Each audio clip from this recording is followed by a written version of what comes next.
بسم اللہ الرحمن الرحیم۔ السلام علیکم ناظرین، آپ کا ہوسٹ فیصل عزیز بٹ۔ ناظرین، آئینی ترمیم میں ناکامی، پاکستان میں بڑھتی دہشت گردی اور بی ایل اے کے حالیہ بلوچستان پر ہونے والے حملے، پی ٹی آئی کی پرو افغان پالیسی کے حوالے سے پاکستان میں دو اہم ترین بیٹھک ہوئی۔ ایک بیٹھک لاہور میں ہوئی جس میں وزیر اعظم پاکستان اور میاں نواز شریف نے آپس میں گفتگو کی، اور ایک بیٹھک راول پنڈی میں ہوئی۔ راول پنڈی میں ہونے والی بیٹھک کے حوالے سے بھی میں آپ کو بتاؤں گا، اور یہ ریلیٹڈ ہے، لاہور والی بیٹھک بھی اسی سے ریلیٹڈ ہے۔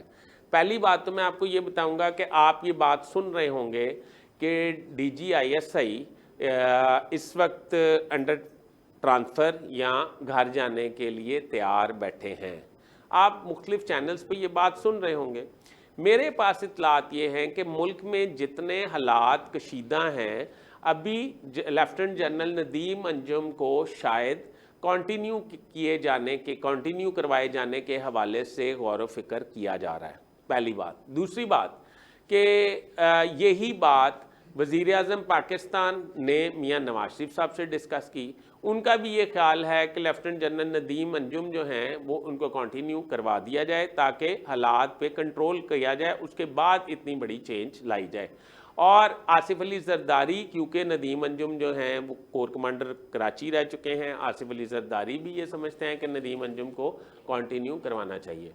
اب میرا یہ خیال ہے، میرے پاس اطلاعات ہیں کہ کچھ طاقتور حلقے ندیم انجم کی جگہ ایک پنجاب کے ایک طاقتور اعلیٰ ترین عہدے پر فائز شخصیت کو کنسیڈر کر رہی ہے، جن کا تعلق بھی او ٹی ایس سے ہے، اور وہ جنرل عاصم منیر جو ہیں وہ بھی او ٹی ایس سے تعلق رکھتے ہیں، اور وہ ان کے کافی بااعتماد ساتھی ہیں، اور وہ اس وقت ان کی پوسٹنگ ہے کور کمانڈر راول پنڈی، شاہد امتیاز ان کا نام ہے۔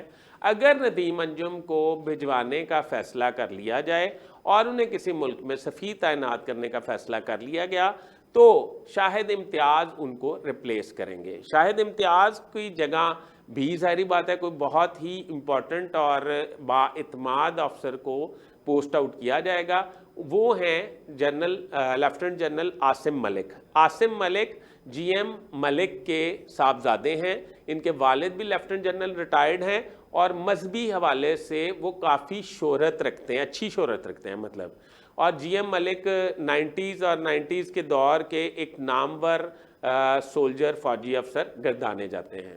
عاصم ملک اگر راول پنڈی میں آ جاتے ہیں ایز کور کمانڈر، تو سننے میں یہ آ رہا ہے کہ سیکٹر کمانڈر اسلام آباد فہیم، بریگیڈیئر فہیم، ان کو تبدیل کر کے بلوچستان میں بھجوایا جا رہا ہے۔ اس کی وجہ یہ نہیں ہے کہ ان کی کارکردگی ٹھیک نہیں ہے، میرے خیال میں بلوچستان کے جو آفسرز ہیں وہ ان پہ شاید کوئی ایک ناراضگی کا عنصر پایا جاتا ہے کہ بی ایل اے کے حال ہی میں ہونے والے جو حملے ہیں ان کو وہ شاید صحیح طریقے سے کاؤنٹر نہیں کر سکے، اور بریگیڈیئر فہیم اگر بلوچستان جائیں گے تو اس کا مطلب یہ ہے کہ انہیں ایک ٹاسک دے کے بھیجا جا رہا ہے۔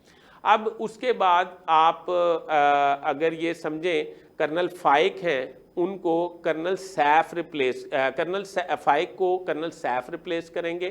اور اس کے علاوہ آپ کو پتہ ہے کہ جو بڑی خبر ہے میرے پاس وہ یہ ہے کہ حال ہی میں پشاور میں جو سیکٹر کمانڈر آئے ہیں ان کا تعلق ایم آئی سے ہے، اور میری اطلاعات کے مطابق پشاور، لاہور، کراچی اور اسلام آباد، ان سب، اور اسلام آباد میں سیکٹر کمانڈر کون آئیں گے وہ میں آگے جا کے بتاتا ہوں۔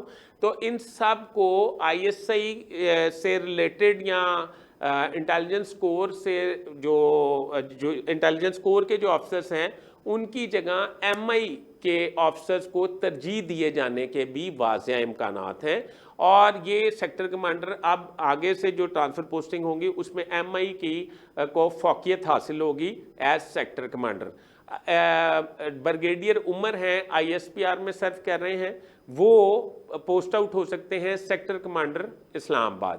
تو ناظرین یہ تھا میرے پاس حال ہی کا ایک مطلب میرے پاس انفارمیشن تھی، اور یہ انفارمیشن میری آپ سے شیئر کرنا کا ہرگز مطلب یہ نہیں تھا کہ میرے پاس کوئی مطلب اس میں کوئی میری نیگیٹیوٹی ہے. اس میں یہ سمجھتا ہوں کہ آنے والے وقت میں جو تھوڑے حالات کشیدہ ہیں اس وقت, ان پر ان حالات پر قابو پانے کے حوالے سے یہ اہم ترین پوسٹنگز کیے جانے کا واضح امکان ہے. اپنے ہوسٹ فیصل ادریس بٹ کو اجازت دیجیے اور میرا چینل ضرور سبسکرائب کیجئے گا, بیل آئیکن کے بٹن کو دبائیے گا. میں آپ کا بڑا مشکور رہوں گا.